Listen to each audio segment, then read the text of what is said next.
Test 2.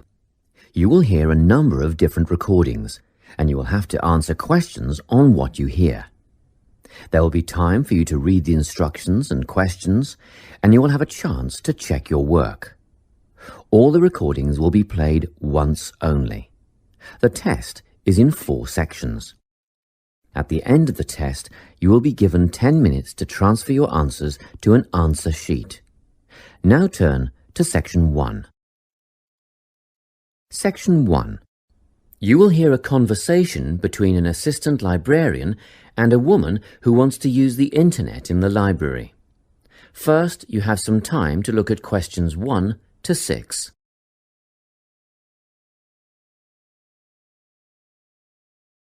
You will see that there is an example that has been done for you.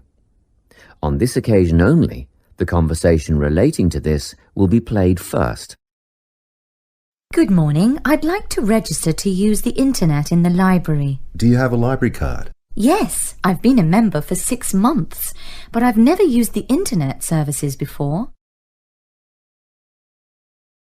The woman already has a library card, so yes has been written in the space. Now we shall begin. You should answer the questions as you listen, because you will not hear the recording a second time. Listen carefully and answer questions 1 to 6. Good morning. I'd like to register to use the internet in the library. Do you have a library card? Yes, I've been a member for 6 months, but I've never used the internet services before. No problem. Can I have your full name, please? Linda Jane Milton. So, Milton is your surname? Yes. And Linda, L-I-N-D-A? Well, no, actually, it's L-Y-N-D-A. Linda, Jane. And, Jane isn't spelt J-A-N-E either. It's J-A-Y-N-E. OK, got that. Thank you.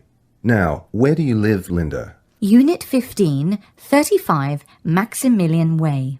That's in Whitfield, right? I have a cousin who lives in that area. Yes, Whitfield. And the postcode is 7755. Not quite. You've got it round the wrong way. It's 5577. Whoops. OK, moving on now. Do you work or are you at home during the day? Well, both actually. I work as a nurse, but I'm on permanent night shift. Oh, I see. In that case, we won't put down your home phone number because I'm sure you don't want to be disturbed when you're trying to sleep. Thanks. I appreciate that. You can always leave a message on my mobile if you have to contact me. I have it turned off when I'm sleeping, but I regularly check my voicemail for messages. And that number is? 0412 214 418. Good. Now I'll need to see some form of photo ID. Have you got something with you? Yes, just a minute. Here's my swipe card for the hospital. Thank you. I just need to make a note of the number.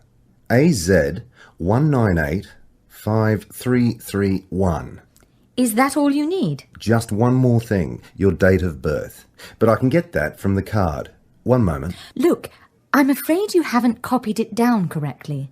I was born on the 25th September 1975. What have I written? Oh yes, I see it now. I've got the 25th of the 8th month, but that would make it August. Thanks for spotting the mistake. Before you hear the rest of the conversation, you have some time to look at questions 7 to 10.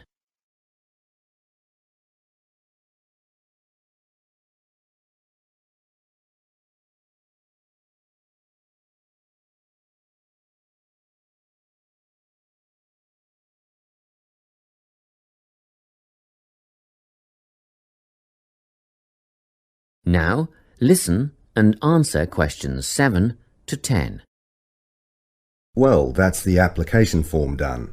Now, I wonder if you'd mind taking part in a survey we're doing. That's fine. What do you want to know? Basically, we're trying to find out why people access the internet. I mean, what would you be using it for? Social networking, I suppose. I don't really think so. I haven't got the time for something like that, but I do want to keep in touch with friends and family, both here and abroad, so I'd mostly be making use of my email account. I see. A lot of students come in here to do research. Is that something that you might be doing? I think the internet is a great tool for research, but it's not something that interests me at the moment. What about checking out a new job? A lot of my friends use the internet for job hunting, and they say it's the best way to look for a new position. I'm quite settled where I am, though. You can get access to the other classifieds, can't you? Trade and exchange, that kind of thing? Yes, and I'm told it's a very popular way of buying and selling these days. Well, I'll definitely be using it for that. Thanks a lot. Now, do you have any questions? Is there a charge for the service? It used to be free, but we've decided to set a one-off payment of $15 for the initial registration. Oh, that's not bad at all. One more thing.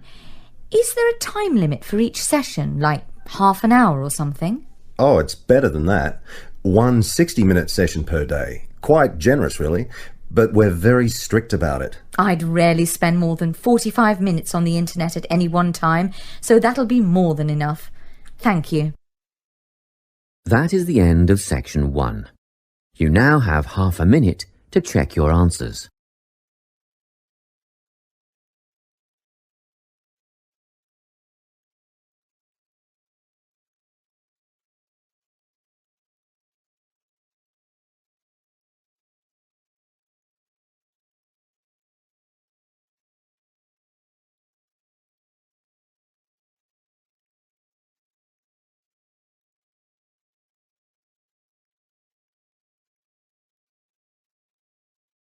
Now turn to section 2.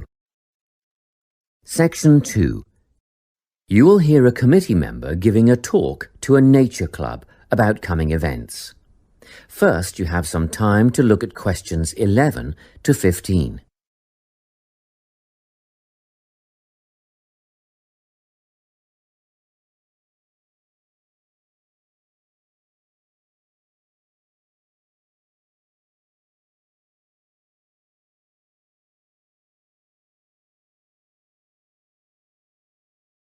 Listen carefully and answer questions 11 to 15. Hi everyone. It's good to see such a big turnout at our Nature Club session for June. Just before we start this evening's workshop, I'd like to draw your attention to what we have in store for you in the second half of the year. First of all, the guided bushwalk. This is always a favourite. Starting out on the Springvale Plateau and continuing down into a section of the State Conservation Area.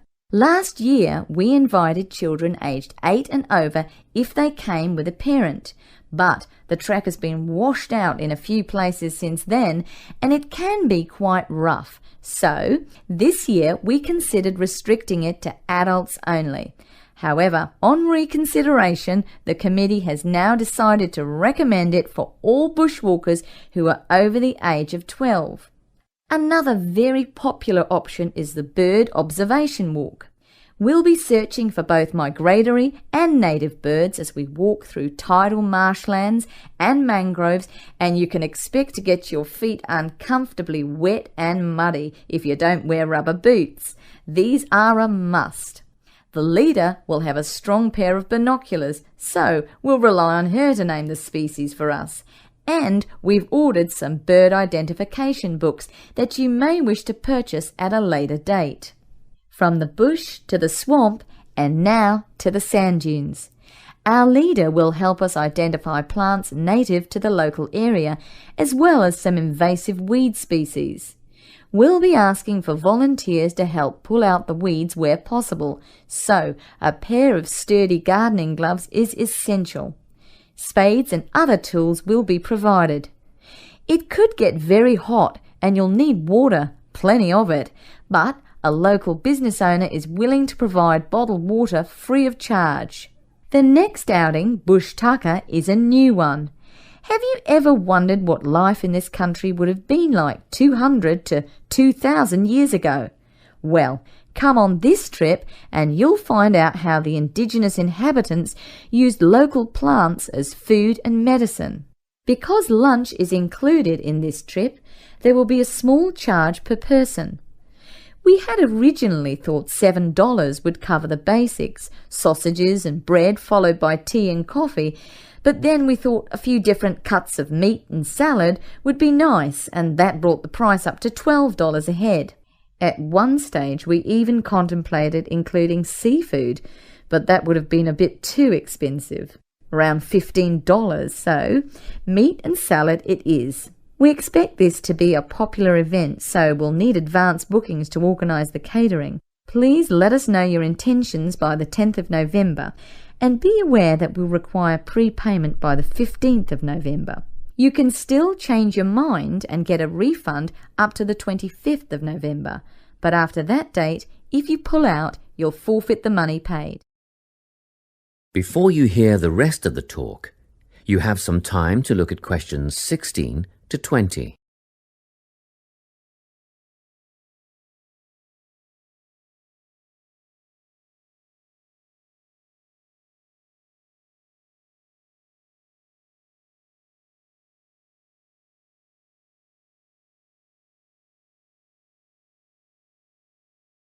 Now listen and answer questions 16 to 20.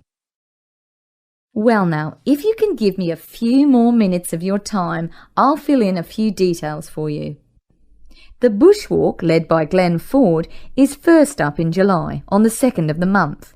It'll start from Springvale as usual, but this year we'll be setting off in the morning at 9:15, and we'll get back at 1 in the afternoon. The birdwatching expedition is on the 10th of September at Camford, and the leader is the president of the Nature Club, our very own Joy Black. If you have any questions at all about bird life, Joy is the person to ask. This is a twilight outing from 4:30 to 6:30. Next up is the trip to the sand dunes on the 26th of November with Rex Rose. A bit of an early start, especially for those of you with a fair way to travel, but we'll meet at the observation hut at 8:30. That's the observation hut, 8:30 till 10:30. And even at that time of the morning, it'll be very hot, so come prepared. The last trip on the program is the Bush Tucker excursion on the 3rd of December with Ranger Jim Kerr. This will be at Carson Hills, and the presentation and demonstration will take place from 10 a.m. till 11:30, but be prepared to stay on for the barbecue and bush tucker lunch at 12 o'clock. I expect we'll wind up at 2, and you can head for home at that time. Well, that's all I have to tell you. A booklet will be mailed out to you later with those events, dates and times, but don't wait, put them on your calendar now. That is the end of section 2. You now have half a minute to check your answers.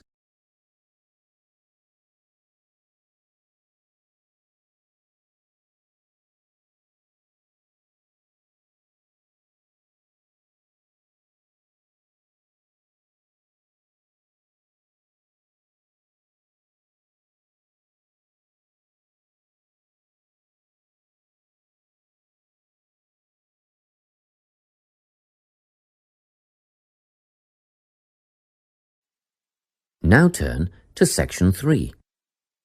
Section 3. You will hear a conversation between a science tutor and 2 first-year students who are being given some practical tips for conducting experiments.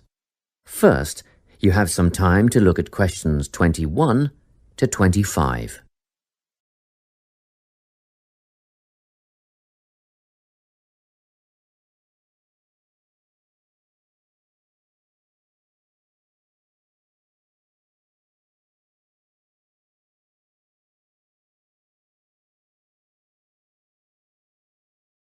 Listen carefully and answer questions 21 to 25.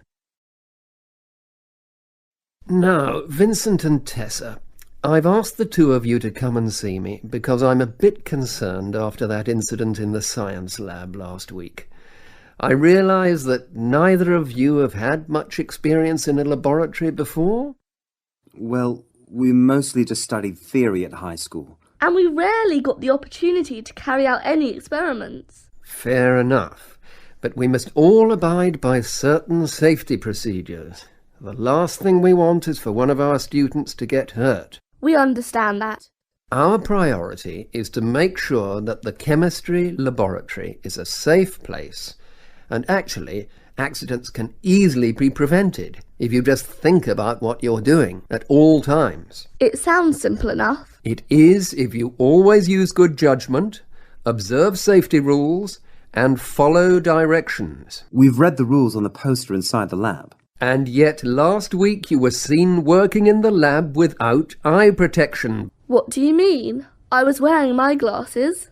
Prescription glasses are not safety glasses. You must always wear the goggles provided. You'll find they fit quite comfortably over your ordinary glasses. Oh, I see. Just make a habit of putting them on before you start, and keep them on until you are finished. And another thing, never eat or drink while in the laboratory. What? Not even water? Not even water. At least not until after clean-up.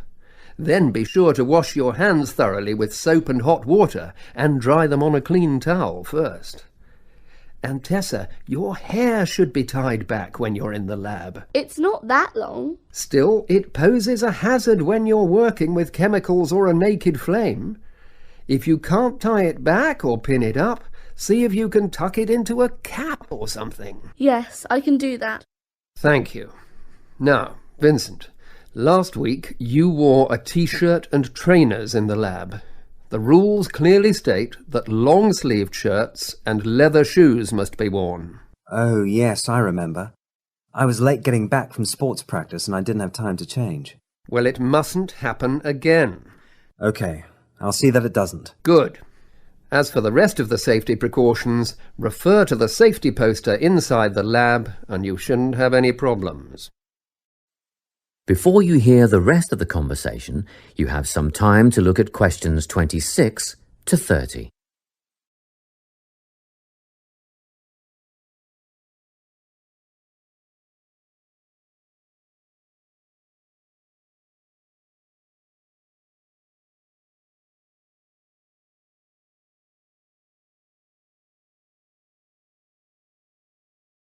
Now listen and answer questions 26 to 30. Now, before you go, a word about record keeping. Oh, good. I was going to ask you about that. What's the best way to keep track of what we're doing in the lab? Well, obviously all your observations should be written down. I know you think you won't forget stuff and you'll be able to recall it later, but generally this turns out not to be the case. Written data, however, are a permanent record, and you must be thorough. Organise and record everything in a bound notebook. I use a spiral notebook. And I use a large notepad. That won't do. A book with binding ensures the pages are not easily removed or lost. Oh, and be sure to write your entries in complete sentences. Isn't that a waste of time? Surely notes are good enough. You might think so, but brief notes can be hard to decipher at a later date. Whereas with full sentences, you are less likely to misinterpret data. I make sketches, simple drawings. That's a good idea, Vincent, but be sure to date them. You want us to write the date next to each drawing? Yes. Every sketch and every entry must be dated. What about headings? Use the title of the experiment as your first entry. When you have completed your observation entries, answer any questions that have been posed, and then, finally, write your conclusion. How do we write a conclusion? Do we need to repeat things like the questions and our findings, or the time it all took? Just write your own ideas or feelings about the experiment as the conclusion. Oh, and remember to sign it. Well, that's all I have time for today. If you have any questions, ask the lab assistant or come back to me. That is the end of section 3.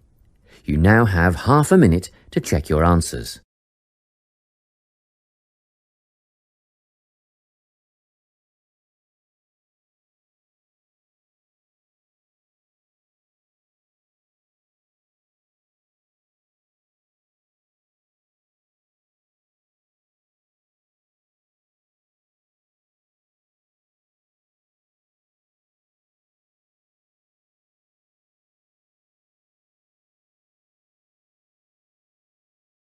Now turn to Section 4. Section 4.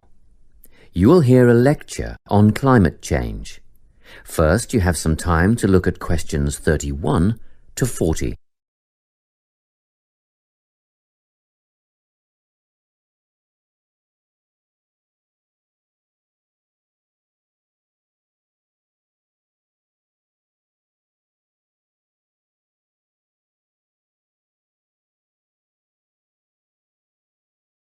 Listen carefully and answer questions 31 to 40. This lecture in environmental studies is on the topic of human influence on climate change. First, I'll outline some of the factors affecting climate, then go on to discuss what has already occurred, and finish up by speculating on the effects.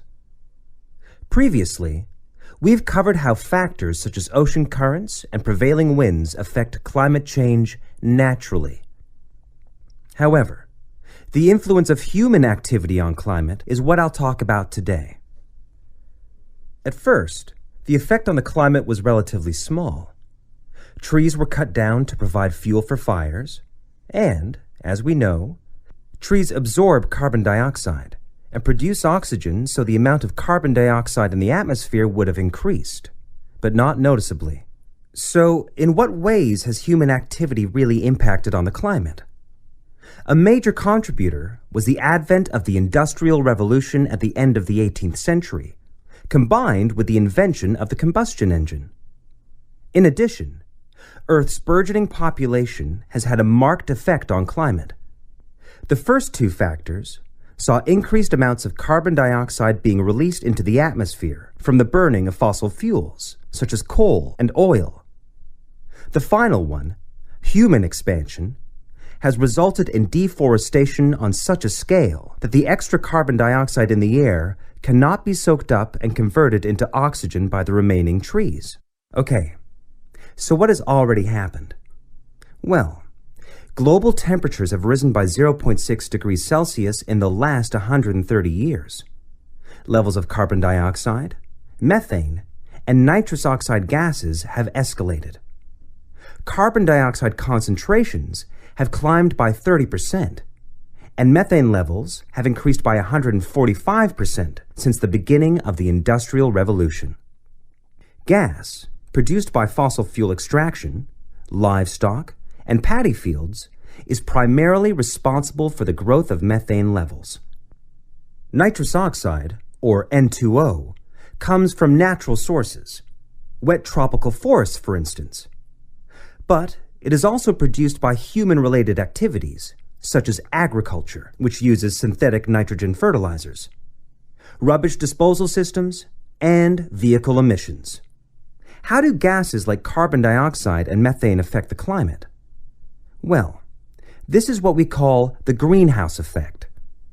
Under normal conditions, the sun's rays hit the Earth and some are reflected back into space.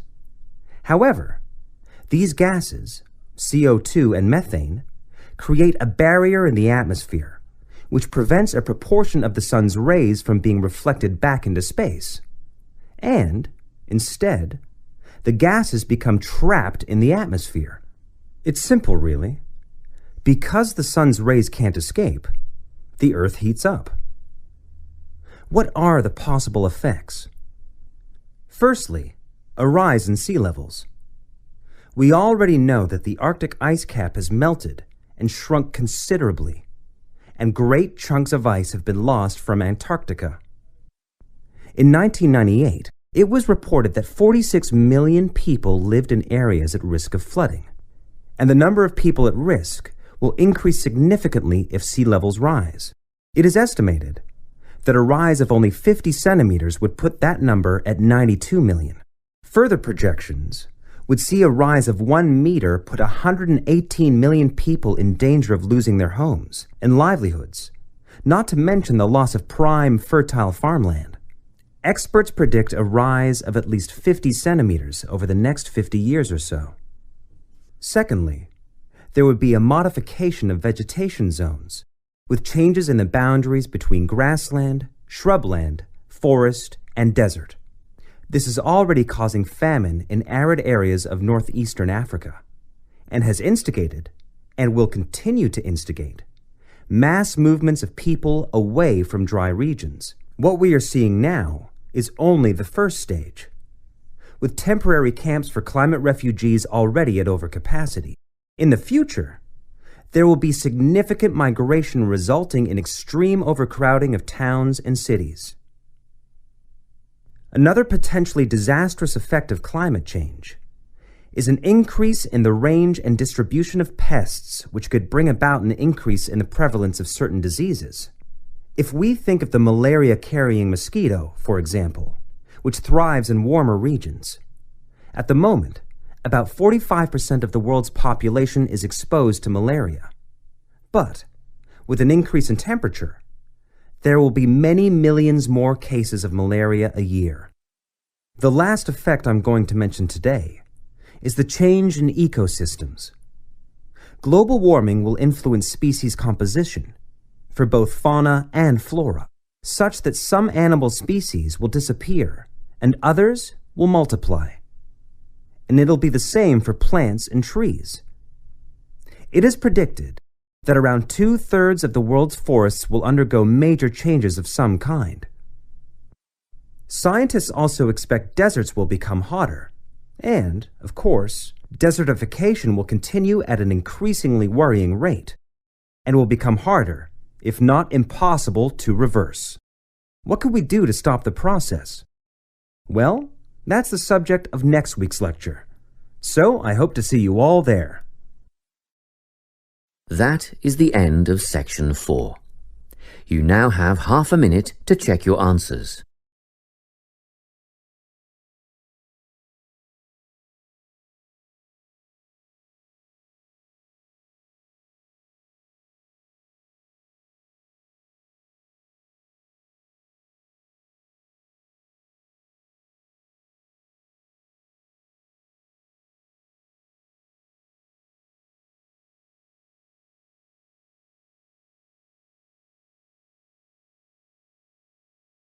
That is the end of the listening test. You now have 10 minutes to transfer your answers to the listening answer sheet.